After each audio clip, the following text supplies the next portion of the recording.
Hello, hello, hello. Good morning, everybody. Welcome back to the Beauty Biz Bestie series. Your girl Merle's here, and we have another live interview today. And this one, I know I say that I'm excited for everyone. This one I'm really excited for because we're touching on a subject that a lot of beauty professionals need help with or ask me about all the time. And it's about funding for your big beauty business, funding for your business. So I have a specialist coming on today, and she does this, right? This is her thing. This is her jam. She can help guide you on how to get funding, where to get funding, how to get started. But, the first step is getting it together, right? It's figuring out the how. And that's why I'm doing what I'm doing, is to educate you guys with as much free knowledge as possible. And if I don't have that knowledge, I will find somebody that can help guide you in the right direction. I by no means claim to be an expert, but I am an expert in my knowledge and what I know and my experiences as being a beauty professional and a beauty salon owner. So we'll just give her a little bit more time to hop on, but I am so excited for this because I know a lot of people have reached out, and their number one problem, especially with Black and brown businesses, is funding. We need money, right? We need money to sustain what we've already created to keep going. And yes, there is money out there, guys. I know a lot of different entities and groups discuss how, it's almost like, magical unicorn, not real, but there's funding out there. We just have to tap into the right resources, right? This is why I'm big on connection and connecting with other people. You have to tap into the right resources to secure your business funding. So we'll just give her a few more seconds to hop on here.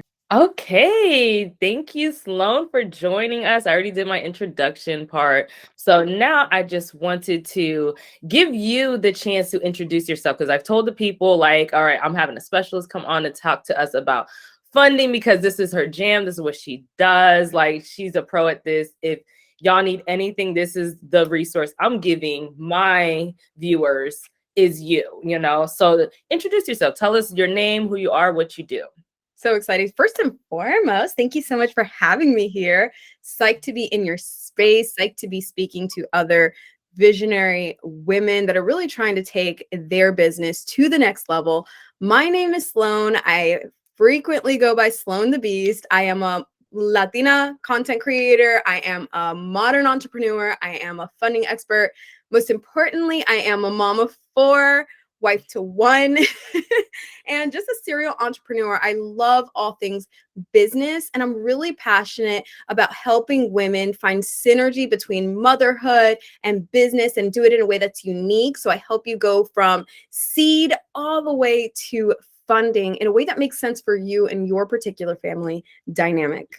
Yeah. So yeah, as y'all can see at this point, there is a trend in what I'm doing, and why I'm doing it. So if y'all have been following the other episodes and the other guest speakers, I'm not playing, and y'all need to not play with yourselves. So we're creating space, we're creating this community of women that look like us to reach next levels, to be better, to do better. And we need that community in order for us to accelerate to the next level. So thank you, Sloan, for coming on and taking time to come chat with me today. So the first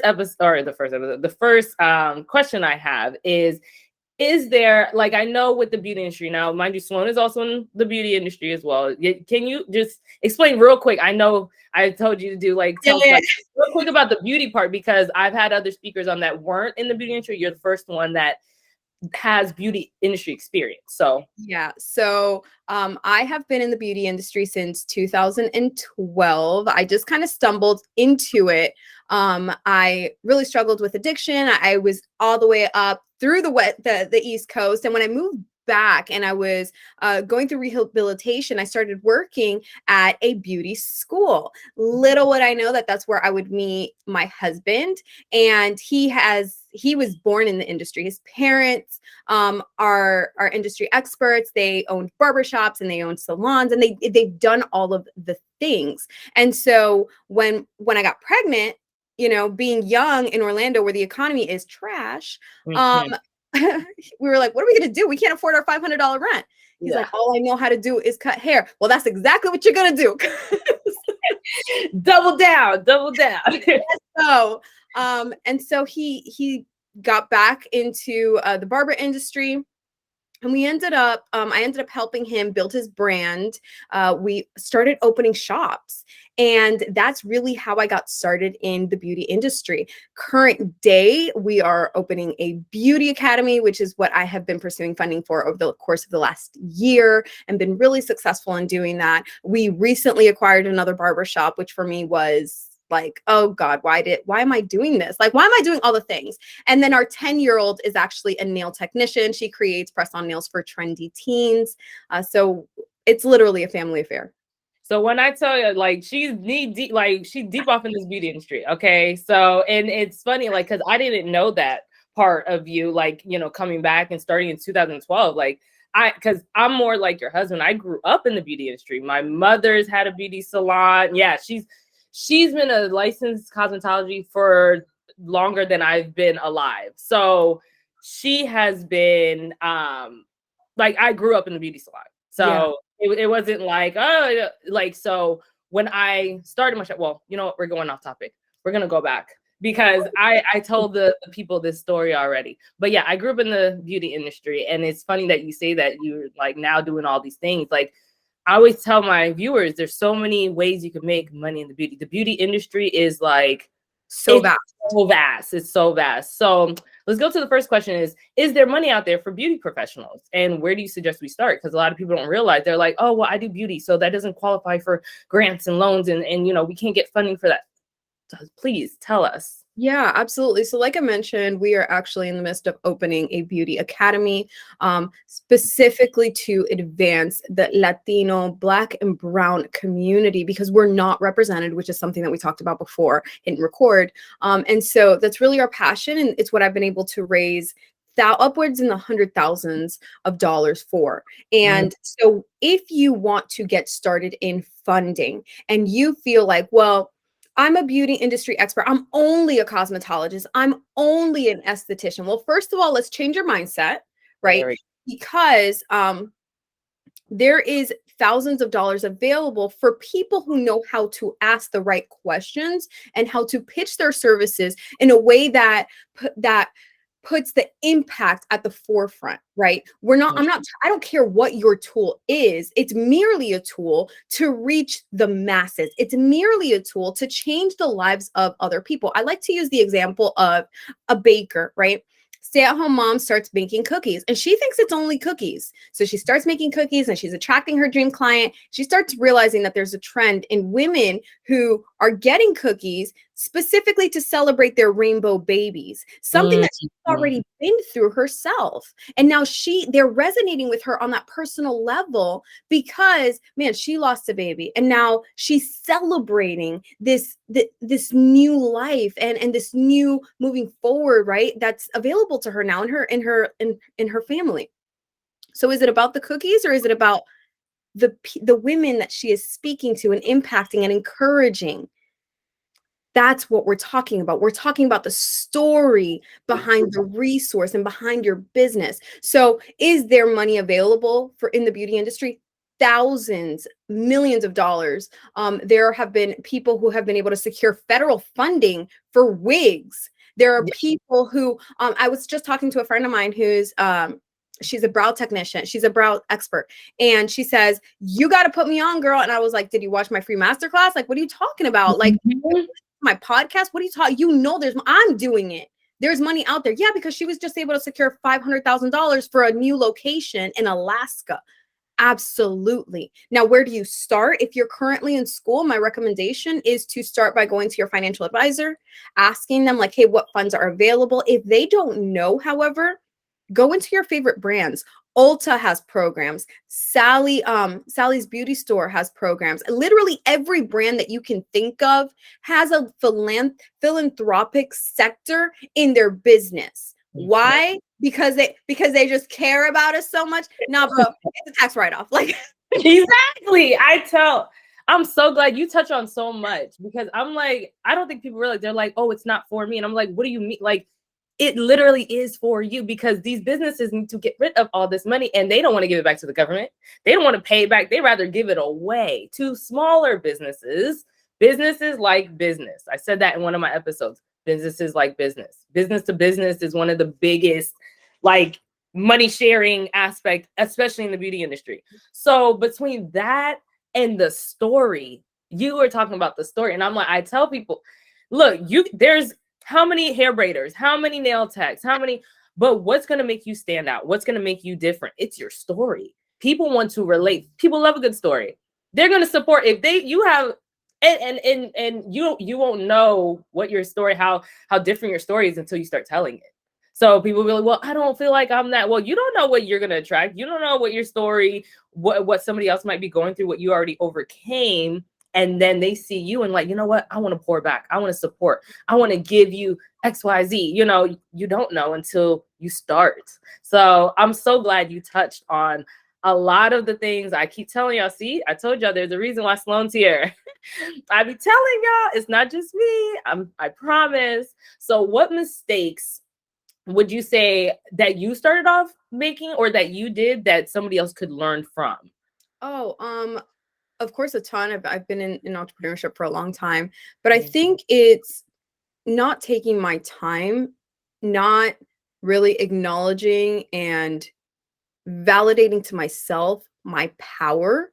If you are in the beauty industry right now, it is no secret that this is a male dominated industry. Look at the products that you're using. Who are the CEOs, CFOs, the founders, the creators? This is a male dominated industry, meaning that there's a lot of masculine energy that a lot of us females feel like we need to come into in order to gain the same level of respect. This is something even now that I'm going through, and I'm like, yo, bro, this is not my first freaking rodeo. Like, I'm not, but I have now seen how my mindset shift has now allowed me to show up and take up space in my feminine energy, in who I am, and say, you're going to respect me, yes or yes, because I am, first and foremost, I'm a human being. Second of all, I have identity. And I know what I know. I know the value that I bring to my brand, and I know what I can do for you, because I could see potential in you that you have no ideas even there. So I don't need to show up with overexerted energy. I don't need to show up like one of the dudes. I'm not one of the dudes. I'm better. I'm much better. And so owning that power and really just walking in that has really shifted a lot of the dynamics within my business, with my team, even with my husband, who we have a very solid foundation as business partners. And again, just not taking my time when purchasing. If you're purchasing a business, if you are a shop owner, if you are trying to get into the merchandise industry, you know, whatever it is that you're trying to do, and you're trying to buy a pre-established place, take your time. There's no rush. Before I used to be so, that opportunities, FOMO, you know, Yeah. I missed out. You can't miss God's timing on your life. Amen. It's impossible. I took 6 months to figure out whether or not I was actually going to go into the business that that I just acquired. 6 months. My husband's like, well, he's going to sell it to somebody else. Let him sell it. It's just going to come. And he did. For you. Yeah. If it's sold, it wasn't for you. And the guy actually ended up selling it to somebody else. And the other person ended up selling it right back to him. He couldn't do it. So it's like, I told you, what's for me is for me. And you have to really sit with that and acknowledge that. The other thing I would say is you got to kill your ego. I had a really difficult time a couple of years ago when we had 2 shops running at the time, in a really lucrative area. We worked so hard. We sacrificed everything. We spent 2 years living in an RV because we gave up our car, our house, everything to sustain that business. And I had such a difficult time when it came time to close it because we had had a loss in the family and etc. And I said, God, why would you allow that? I Mm. gave you everything. I sacrificed everything, but it doesn't matter how much you sacrifice. That is not, this is not a tit for tat. Just because you sacrifice so much does not mean that the reward is going to be so great. Sometimes the reward is the lesson. And for 4 years, I did not want to open a shop because I said, I'm not going through that again. I'm not putting my kids through that again. And as I was going through prayer, um, God says to me, no, you are. Because I said, I don't want to do this again. I don't want to start a business that has bad reviews. I've been there, done that. Been there, done that, meaning you could do it again. And you had to go through this because you had to kill your ego. Mm. Kill your ego. Man, that in the beauty industry, we are so caught up in I'm the best I could do. Yes, you can, but you need community for that. You need humbleness to grow. You have to stay hungry, stay wanting to learn, stay wanting to help the people that are 10 steps behind you, because legacy comes in when you're willing to help the person that still hasn't even started at step one. That's why what you're doing, Merlin, is so beautiful. You're trying to help the woman that just is like, can I do this? I got 3 kids. So do I. I got 4 kids. And what? Let's go. Girl, you preaching to me right now. I came here for you to talk to the people. I got chills. Girl, I got chills because you ain't saying nothing but words and you're preaching right now. You're literally preaching to me. As you know, like I haven't told the people this yet, but I'm pretty sure at this point I dropped that episode where I lost my business. And I had to, that I will say it to the day I die. That was nothing but God humbling me. Because I was to the point where I was like, can't nobody tell me nothing. I'm running my shop. I got my kids. I'm giving birth. I'm running things. I am a boss. God was like, oh yeah, bet. Boom. And when I told, like, y'all, my story is like, it still blows up. A tow truck ran into the building. Well, if that's not God, it's not like I lost my business because of funding. It's not because I wasn't making money. We had just broken even. We just saw the black. We were out the red for the first time in the month of December and January. February, I don't even remember what the numbers were because it didn't matter because March came. We didn't even get to the numbers because it happened at the beginning of March. Like, I don't even, like, I cannot tell you what February numbers was because at that point, I had an accountant. So she would send me the numbers, first or second week of March, what the numbers were before. So I didn't even get to the numbers. My shop was gone. My shop was gone. God was like, yeah, that's cute. Bye. You need a reset because you get into cocky with it. And when you said that, I got chills because I was like, that was my lesson. Like, I had all this, I sacrificed. Like, when I started that, I was pregnant with my second child at the time. I was in labor texting contractors about setting up, the layouts and the AC unit and just like working. And I literally gave birth an hour after that and went back to work. Like, I needed a reset. So when you said all that you were saying, I was like, "Oh, you preaching to me today? You reading me, girl, on my own thing? Okay, you gonna read me like that? Okay, all right. I'm gonna take it though because that's the humility part. Because I said I'm moving forward. I need the community. I need to collaborate and get in contact with other women that either have done it or are ahead of me. And when you do that, you put yourself in positions where you're in rooms that you can't even like. I was more recently in a room in December where I was invited to an African American Chamber of Commerce luncheon. I felt like I was suffocating. I had never been in a room with such greatness. And I'm not an intimidating type of person because I feel like I'm pretty, established in myself and who I am. But man, I was like, I don't know nothing.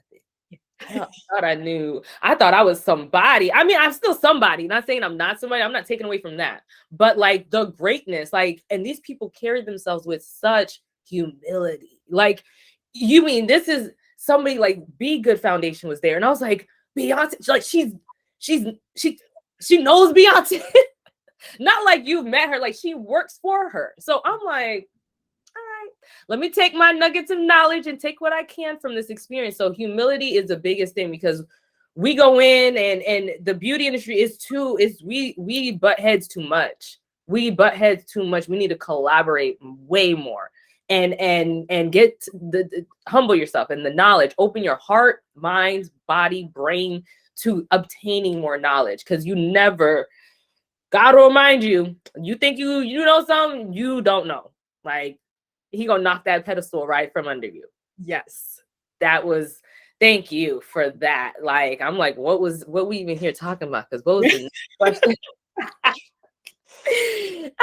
The last question, which I feel like you touched on a lot of, was what advice would you give someone just starting out?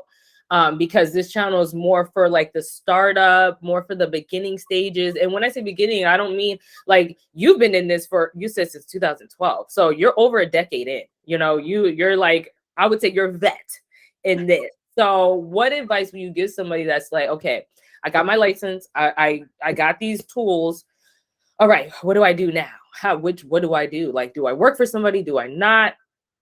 Yeah. So if there's a couple of different ways that you can do this, right? Once you get your license, please get your license. Do not go to school and then think, well, I know everything. I'm just going to go into a shop, talk to them, finesse them, and tell them I'm going to get my license. And I'm 2 years in and I still don't got my papers. We're going to do things right. Let's do things right. Okay. We want to break certain stigmas within our culture. And that starts with being people of integrity. So let's do things right. Let's start there. If you are a person that's like, I can't work for nobody, my husband, I can't work for nobody, I need my own thing. Okay. I want you to sit down and I want you to get really intentional about what do you envision yourself? What do you envision yourself being? What do you envision your life looking like? Okay. I hear a lot of people that say, I want to be a six-figure barber. A six-figure barber doesn't show up to work at 12 o'clock in the afternoon. Let's start there.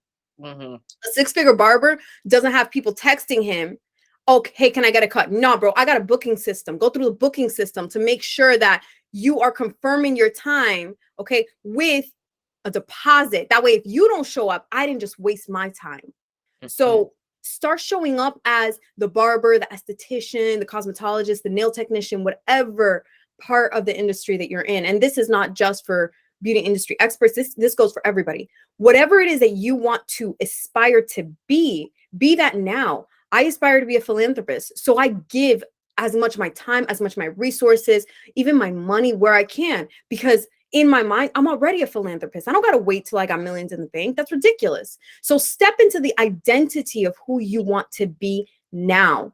And the third thing I would say is just put in the work. It doesn't matter if it takes you 5 years to get to those 6 figures. Now you got 5 years of experience behind you. Enjoy the journey.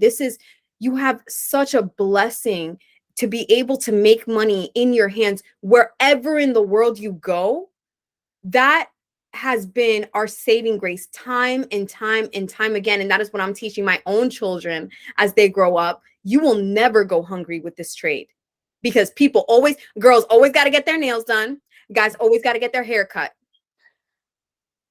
Come on. I'm telling people, I'm like, y'all don't understand how much power you have. If even taking the step in doing anything beauty related, you can easily have 3-4 streams of income. You should not have to be still behind the chair. Some people are like, I'm burnt out, I'm done. Get from behind the chair and flip that. Like, you can do so many different things, from educating, retail, website, teach. Like, it's like, come on, guys. Like, we gotta, and even if you are behind the chair, I tell people in my inbox, I'm telling people on my viewers, there is no reason why you shouldn't have at least 6 figures. And I say at least 6 figures.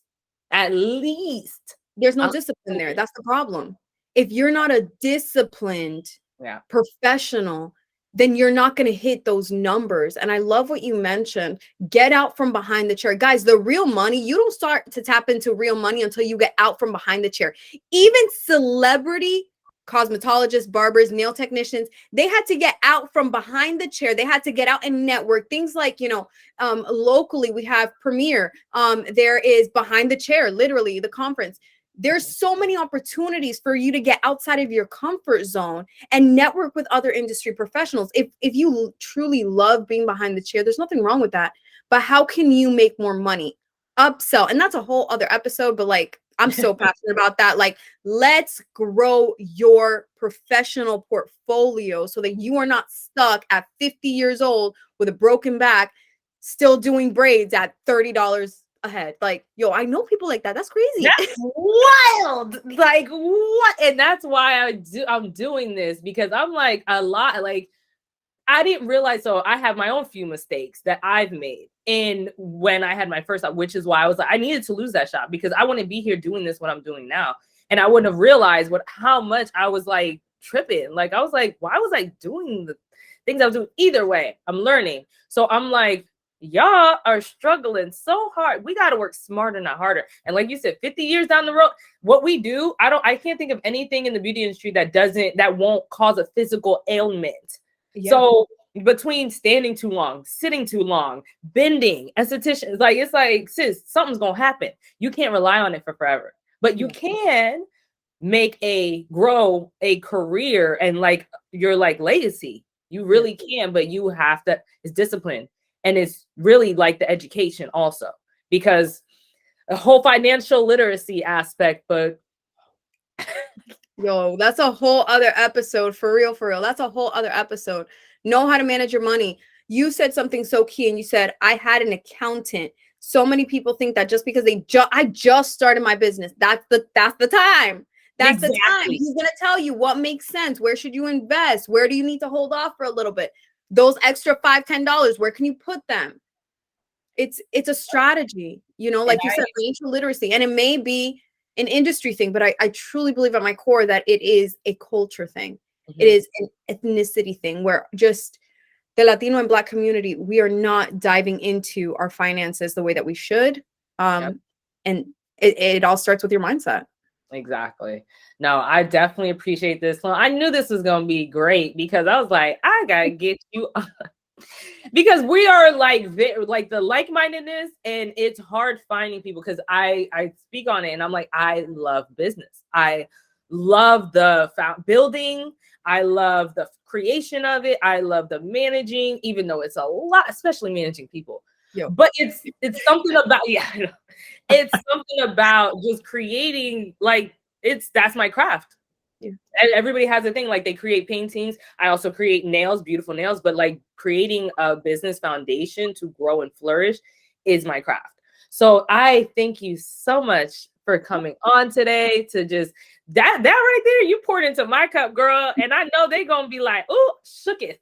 Okay. So please tell everybody, where can we find you? Where are you at? Everywhere. Tell us. Absolutely. So everywhere on all socials, you can find me at Sloan the Beast. If you're interested in taking the free funding for founders and creatives masterclass, so you can get your business funded in 2023, it's buffaloambitionco.com/masterclass. And then here on YouTube, you can come hang out with me. I teach all things synergy between motherhood and business. Again, at Sloan the Beast. Merlin, thank you so much for having me. This was such a blessing for me.